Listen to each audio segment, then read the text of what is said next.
Okay, so now let's work on practicing getting up and down from the ground. So if you sit on your heels, let's say we're down on the ground, there's many different ways to get up, so let's explore some of them. And I always think being near furniture or something you can hold on to can be the thing that makes something easy, but we don't always have furniture near us. So we're also just going to practice some different things that we can do. So one is if you have the ability to go from sitting on your heels to swinging a leg around, which is also a good way to work your hip flexors. But I find this extremely hard to do on my left MS affected leg. So let me turn this way first so you can sort of see. So I want us to think about the weight shifts that we do when we're walking are the same weight shifts we need to do to clear space for our leg to swing around. So if I'm like looking straight ahead and I'm like sitting kind of evenly on both legs, I look straight ahead, I see it's actually a podium. I'm going to move to the right of the podium, kind of take everything to the right. So now my butt is lifted off my heel, like on this side. So I've actually leaned over so much that I've cleared some space for this leg to move. And then I come back and I'm going to move over so much that I've cleared some space for this leg to move. Now this is assuming that you have a reasonably easy time coming into this position, which not everyone does. But let's go ahead, I'm going to turn this way so I'm going to catch the mat. So you can just work on your weight shift here. And then we're going to work on our weight shift where we're going to come up to our knees and work on the weight shift from there. This is also, I call this a seated squat.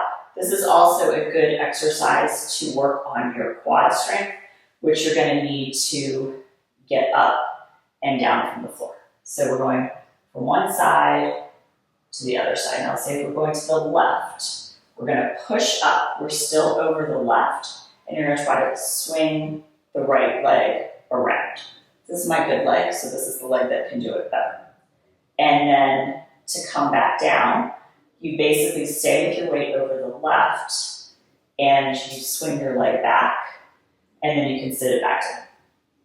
You can do this weight shift from seated and then kind of do one leg coming up, or you can do it from this up position.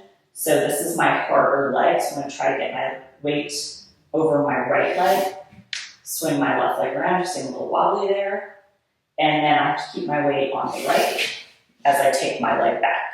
Now it's totally dragging on the floor. Can I lift this leg up? I can lift that leg up without it dragging on the floor, because this is my stronger, not MS affected side. But on this other side, it kind of drags along the floor as it's coming up. But I'm working on just the weight shift that I need to do to get the leg forward. Because the reason we're trying to get the leg forward is we're trying to get into a position that we can then push ourselves up to standing. Now, I always do this on the right side, and here's the reason. So when I go around to the right, I can have my hands down on the floor, and I can tuck my back toes under, and I can work on kind of, carefully lifting myself up, and then stepping the other foot forward. I cannot do that on the left because I don't have the range of motion. So if I was coming back, trying to get back into the position from where I started, I'm shifting over to the right to give my left leg space to come through.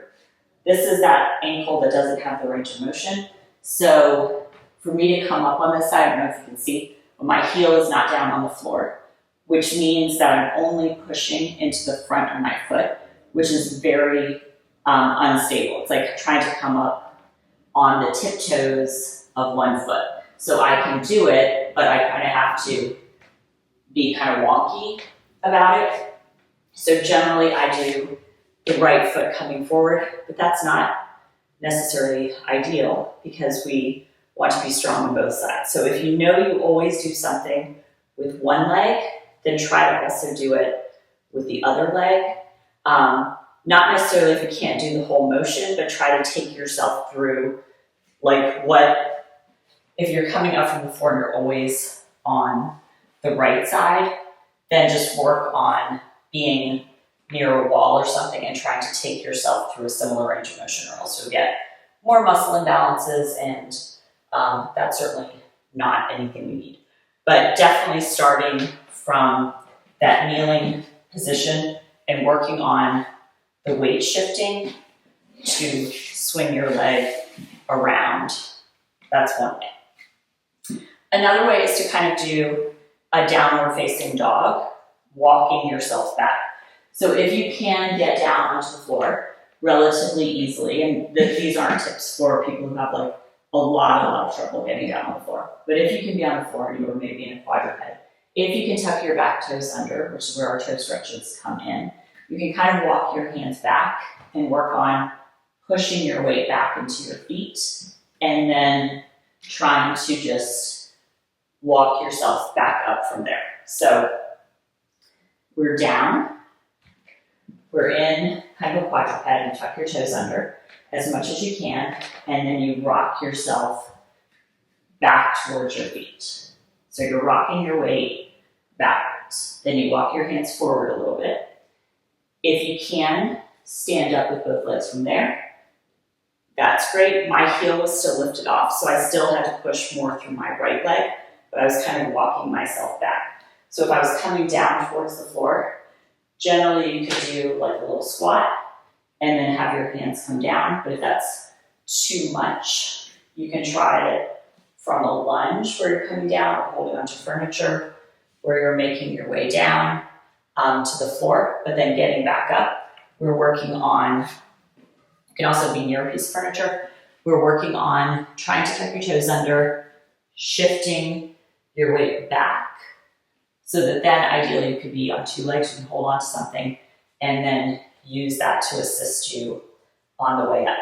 If you were doing it more from that downward facing dog position, so your hands are a little bit more forward, so if you can bring your feet or your butt up, you can work on trying to walk yourself forward. But again, there's got to be a point where you're pushing your weight back into your legs to make your way up to standing. So if you're coming down from there, you'll be kind of bending, bringing your hands down, walking your hands forward with your weight still in your feet. So your weight is still over your feet, and then you're shifting forward so that your weight is on your knees and you can walk your hands forward. So again, it's just that pushing yourself back, walking your hands back, and coming up to standing. And if you're against a wall, you could use the wall to hold on to, so it doesn't need to be something that's not, that is actually furniture. You could be here, you're working on practicing this pushing yourself back, and then walking your hands back. You have the wall to stabilize you as you're coming back up. So just some different things to think about in terms of working on getting up and down from the floor. I would say probably more than anything, I do the one I showed where it's the walking, the one we just did, the pushing your weight back towards your heels and then making your way up from there. There's 10 million ways to get up and down from the floor. And I think finding the one that works for you is important, but also practicing that because as we get weaker or more deconditioned, it can be getting up and down from the floor can be one of the hardest things to do, but still one of the most important things to know how to do to get yourself out of trouble if you get into trouble. Don't want to get stuck down there.